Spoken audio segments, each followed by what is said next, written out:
Is Parliament a fully democratic institution? How effective will the new parliamentary rules be? Are the new parliamentary rules legally binding? How will strict security rules and possible suspensions impact proceedings? What time is it? It's question time.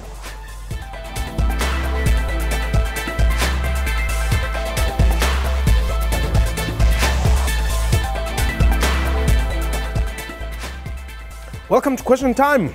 My name is Mpho Sedu. Today saw the implementation of new parliamentary rules. A parliamentary subcommittee was set up after previous disruption of proceedings in order to agree on what to do with defiant members of parliament. Ironically, the EFF, which led the infamous pay back the money chant, is the only party that has rejected the new rules. But is the respect of parliamentary decorum likely to be restored? A reminder that this is a live program, and therefore you can call us. The number to dial 089-110-4210. Twitter handle at QuestionTime24. My guest today is Mzwandi Lambeja, who is my colleague. He's our presidential correspondent here at the SABC. And in fact, we want to give the program to you today. Call us, not necessarily with questions, but comments. What did you make of today's proceedings in Parliament? Were you happy? What are your views? The number to dial 089-110-4210. Mzwai, welcome. Welcome.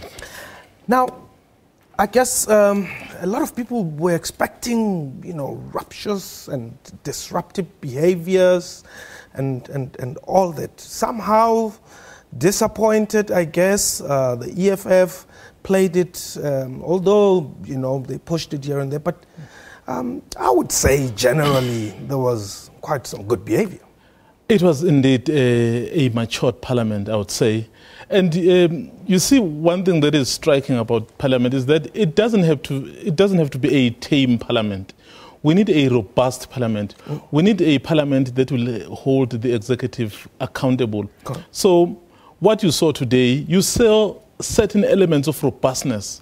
But what was different this time around is that there was an element of dignity. It was dignified. They respected each other. Of course, there were situations where people would shout uncontrollably, but on the whole, I really saw maturity in that parliament, and I thought this is perhaps the way to go. We've been talking about these new rules that are coming in to make sure that it deals with deviant behavior, but they didn't even have to be invoked, because everyone played their part. Yeah, and funny enough, the developments are that the EFF says, look, we have realized we're not going to make progress in the House. The President is not going to answer. We're going to court. Well, I think it's always been their strategy. You remember they've said until we get an answer we want, so we also have other options. They revealed that option today to say, because we are not happy with the manner in which the President has been responding to their question, so they feel they have a recourse. And of course, we are a constitutional democracy, so they are taking their matter to Constitutional Court to force the President, in their view, to pay as recommended by the Public Protector in her remedial action. Yeah, and let me just remind you, of viewers there at home, that the number to dial, we're taking your calls right away, actually, 089-110-4210. What did you make of today's proceedings in Parliament? Were you happy with the manner in which the President responded to the questions? Were you not happy, disappointed? What is your take? 089-110-4210. But Mzwai, one thing that came up was the division in the opposition. In fact, today we actually saw a new dynamic playing its part in Parliament. All along, what would happen was that opposition parties, despite their differences that we know they're there, but on this matter, they would team together against the President or against the ruling party. But we actually saw today more animosity between the opposition parties themselves. There was a time where they wouldn't allow Musi to speak, because before he spoke, he had alluded to a situation that the EFF was now in alliance with the ANC, and then they vehemently opposed that. And not only that, it was time for Mr. Olomisa to speak. So it took time. I mean, people were saying, no, you're not going to speak. You had this, I would call it intra-party fights in opposition. And then, the ANC was sitting there watching them and, having fun. Basically. Thandeka, you are in the Eastern Cape. Welcome. Yes. I think today the speaker also was not so biased. So that is why you saw that there was a culmination from the EFF. So you think the speaker's way of running the proceedings today had everything to do with it? There was improvement on her, but also the EFF, there was an improvement. But the ANC is running away from answering the real question. I mean, the president should be embarrassed that he's running away. We can all see that he is supposed to pay the money. I'm not an EFF member. I'm not an ANC member. I'm just interested in what is happening. Okay. The president should do the honorable thing to pay back the money, not to embarrass himself like this. Okay. So the role of the speaker today, I must say, she was very controlled in her conduct. I mean, there were times where you would see that they are trying to push her to the edge, and then she wouldn't go there. I think her conduct helped a lot, and let's give credit as well to the leader of the EFF. Yes. Yes. I mean, he wasn't as forceful and to the point where the chaos would erupt in Parliament. So he would, I mean, there was a time where the speaker was saying, you know, EFF is disrupting. And then he stood up to say, but I'm sitting down. Yes. So in a way, he was saying, you take the cue from me. Of course, I can't say it out loud, but the fact that I am behaved in this way, this is the marching order that I'm issuing in a very dignified way. That's why you saw that kind of positive interaction between the speaker and the parties. And the speaker, even at the end, actually gave generous time to opposition parties, which was an indication that the discussion was very cordial today and matured. Sipho, you are in Pretoria. Yes. Yes, welcome. Baba, ngifuna ukukhomenta ngale mthetho abayishaya lapha eParliament. Okay. Yazi iApartheid beyiqhuba ngalendlela iANC eqhuba ngayo. iANC azange thina sivotele ukuthi ihambe iyosibuyisela iApartheid. So iEFF ilethe impilo lapho eParliament. Ukube iEFF ayikho lapho ngaba siziboni lezi zinto nala eTV lezi ezenzekayo ezenziwa ilombuso esukhethile. Because nabantu bayahlupheka la ngaphandle kusukela kwi-transport kuya kwi-electricity siyahlupheka mara kushaya imithetho yokuthi ingane zikhulelwe zina 12 years. Ishaya khona lapho kule Parliament. And then abantu be-government abaphethe phezulu bayantshontsha bebuza imibuzo bayathukuthela bashaya imithetho engalungile. Asiyithandi leyo nto eyenzakala lapha eParliament. That is why ngifuna ukukhomenta ngayo ukuthi abake bayeke lokushaya le mithetho evuna bona ngoba befuna ukuthi bana badle abantu behlupheke. Bangasenzi idebhisi. Izwakele ke Putwam, siyabonga kakhulu Sipho. I think the other thing, I mean, I didn't expect the president to say more than what he said in response to the Nkandla question. I think he has been very consistent in saying, I would respect the processes that are underway. So once all those processes are finalized, I mean, you and I know, and South Africans know, that currently there is a process that's underway of Parliament. So he has been saying, once all those processes are finalized, then we can come back and say, how do we deal with this question? So given that he's been saying that, I actually expected that he was going to repeat that to say, I've dealt with this matter before, yes. And then once we have exhausted every process that is before us, then let's come back to it and finalize it. Jada, you are in Cape Town. My brother. Yes. You know what? The proceedings today in Parliament were good. And I think the reason that they went the way in which they went is because the speaker was actually conducting herself very well as compared to the previous sittings. Because for what I see, it's only up to her. If she's able to control herself, the parliamentary proceedings will go well. As to getting a correct answer from the president, they must forget that. They will never get it. Why do you think so? Hi, my brother. I mean, these people are seriously playing fools with people, you know. Because I do not want to take much of your time. Just imagine when one can say, I see everything that is done at my house. I do not know anything about it. And then all of a sudden there are letters that are coming up, but still, he's still awaiting other politicians to determine as to how much he must pay. They will never get a correct answer from the president. Okay. Thanks very much, Jada.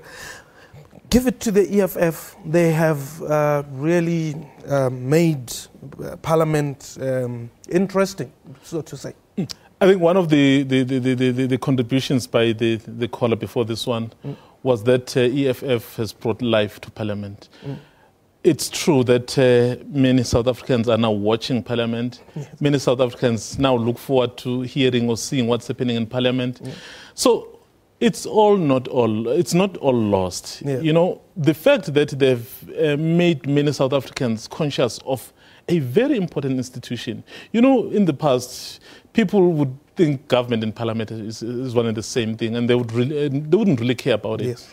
But now you'd hear people saying, we have members of Parliament, and then, you know, ziyenzeka Parliament, so which means it's happening in Parliament. So I think that aspect of conscientizing all of us as South Africans about Parliament, that's a positive. So some of the theatrics, though, not necessarily agreeing with them, but on that aspect alone of making more South Africans aware of Parliament, what it does, I think that's a positive. But, you know, the funny thing is, I mean, there's still a lot of people out there who don't understand, obviously, how Parliament functions. Or even the fact that the president is not a member of Parliament. It's very interesting. You know, when people talk about Parliament, you know, as I was saying, they look at government and Parliament as one and the same. Parliament has a very important role to play. Those are the people who make laws for us. So, and in this instance, you've just spoken about the president. The president is not a member of Parliament. He gets invited to Parliament. So as soon as he gets elected by members of the Parliament, he ceases to be a member of Parliament. So that is why him going to Parliament is very important. I think opposition parties, one of the things they were saying, especially against the EFF, to say, but you are depriving us an opportunity because this person is not a member of this house.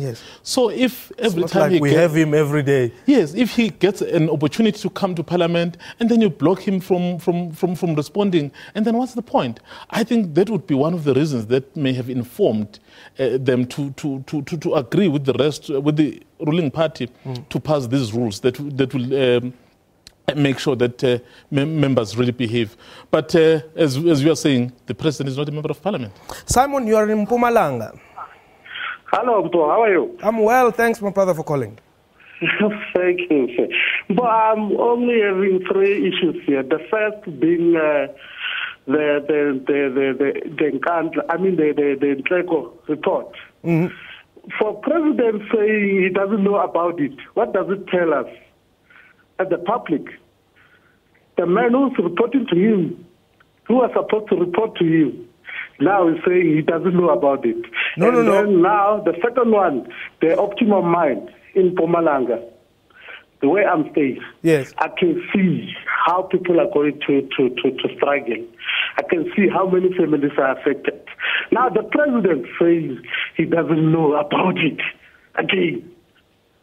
And again, now the Nkandla issue, he is saying still on the process. For how long?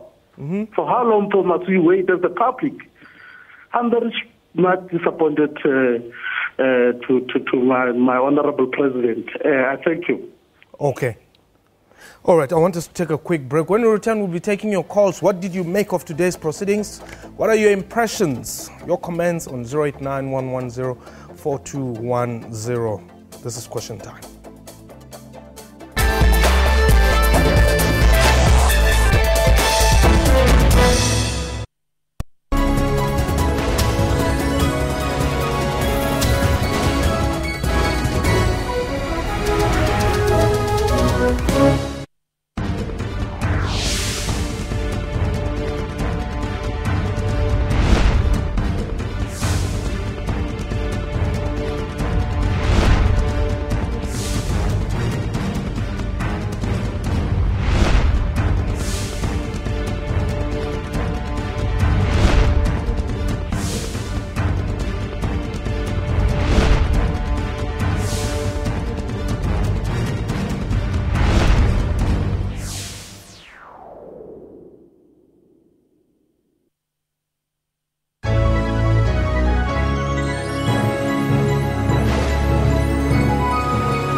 Welcome back. We're taking your calls on 089 110 4210. 089 110 4210. What did you make of today's proceedings in Parliament? Were you happy? Were you impressed? What was your take there? And my guest is Nkandla Mbecha, who is the presidential correspondent here at the SABC. Maxwell, welcome. Yes, good. I just want to comment on what the other opposition parties have done. They are leaving economic freedom fighters exposed. They are leaving them alone. You know, when you are opposition party, you don't have to sideline with the ruling party. Whether the ruling party, what is doing is right or wrong, you still have to oppose. That's how it is supposed to be done. So now here, Malema and his party have been left alone, and they are the ones now who are standing in there saying, we are really true opposition parties who are fighting for the emancipation of South Africans. No matter what the NPA is doing, we will still fight. We will never go in hand supporting what they are doing. Hey. Thanks very much, Maxwell Collins from Zimbabwe. Now, Mzai, I think it goes back to that question we were saying, that unity that prevailed among the opposition.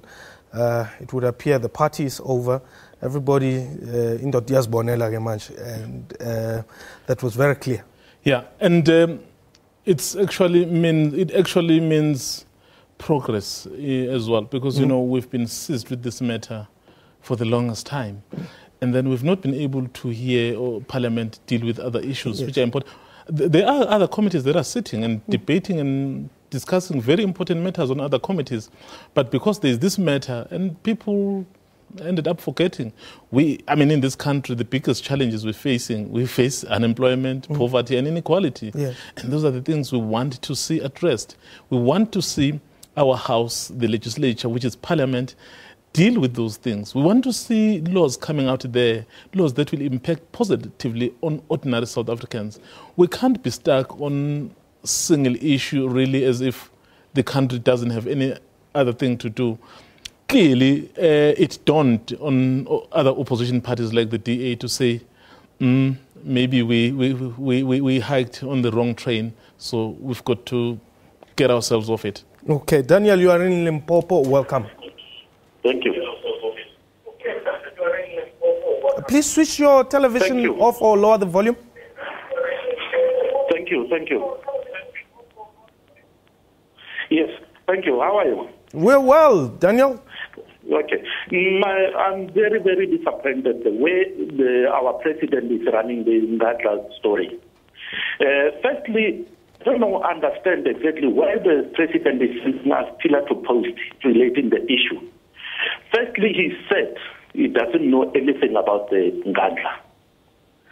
Even today, he said he's not going to pay the money. But my concern is all the committees all the people are sitting, even now there is a committee sitting around relating Nkandla. Doesn't he understand that he's wasting more money about the Nkandla? That's my question. The money people are sitting now doing in Nkandla story is still continuing. Are spending more than the amount he has already spent. He refused to pay back. Okay. And I don't believe this will be the last. Oh, okay. I'm not sure if Daniel perhaps understood exactly what the president said relating specifically to Nkandla. I think the president said he will only be able to know, for example, what to do next once the processes that are underway have been finalized. So it's not an issue of saying he knows nothing about Nkandla. He even touched on the matter that some people are actually before courts dealing with this matter. So people will talk, will tell us why they inflated the money. And then from there, once those processes are all finalized, and then we'd know exactly what happens. I don't think the president said he doesn't know anything about Nkandla. I think on this one, he's been consistent to say he's waiting for the processes to be finalized. I see.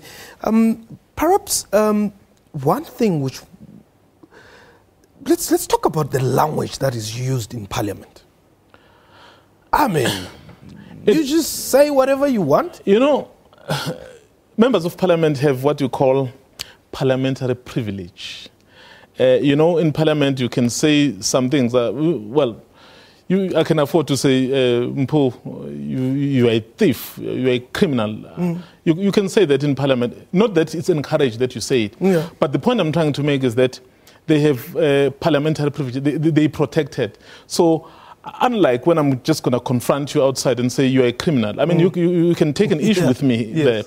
So at times I feel they take it too far.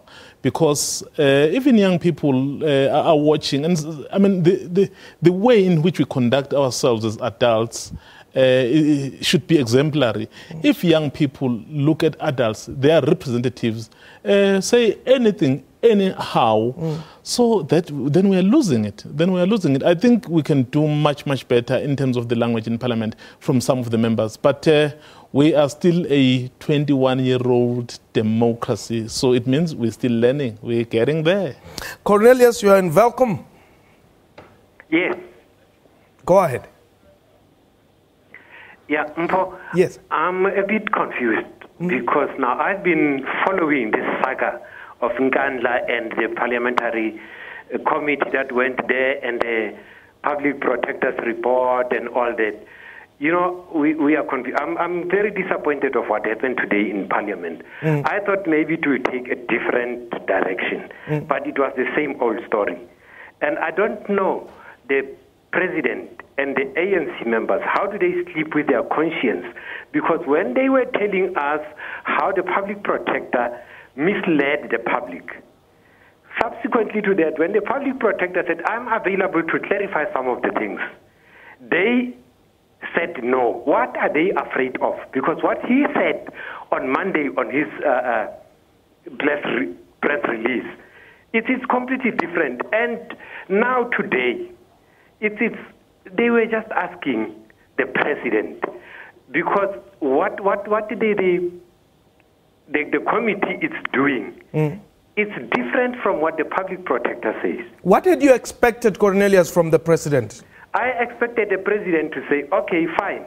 I'm holding this issue of the Parliament committee. Yes. And deal with what the public protector says. Not to say he's going to, the process is still going on. What process? Because it's very clear. The Chapter 9 is very clear. And it has been explained to us on Monday what the public protector is saying. But now all these other people of the ANC members, they are protecting and dilly-dallying, beating about the bush on the issues that are very clear. Okay. I mean, we are not fools. We are the public. We are listening. Okay, thanks, Cornelius. I think that issue here is the issue of inflated prices at Nkandla. The members of the committee went to Nkandla to on a fact-finding mission to see where did this 246 million go. And then a few days later, the members of the media also went to Nkandla to see what happened. You know, one of the big problems once you go there and discover the question you ask yourself is, where did the 246 million go? That is the first question. Because they show the work there, and some of the things that's reported to have cost so many millions are certainly not worth it. Certainly not worth it. So I think that is why you have this process now that the Parliamentary Committee is having, because you really, at some point, the people who really misuse this kind of fund must be traced and must be found, and they must pay. It's Women's Month, and we must really acknowledge that in Parliament, the women are quite, present. Whether disrupting, point of order, answering questions, or whatever, but the gender representation in Parliament is something worth noting. It is. Of course, the Speaker for Parliament is a woman. Yes. So it shows that as a country, we're really progressing. In fact, we're one of the few countries that really have has made sure that it empowers women. But we still have a long way to make sure that it reaches the level that everyone will desire. But in terms of progress, we're getting there. Mzwayi, thank you very much for the time. You're welcome. That was question time for today. A big thank you to my guests and to you for watching the show. From me and the rest of the crew, have yourself a wonderful time. Goodbye.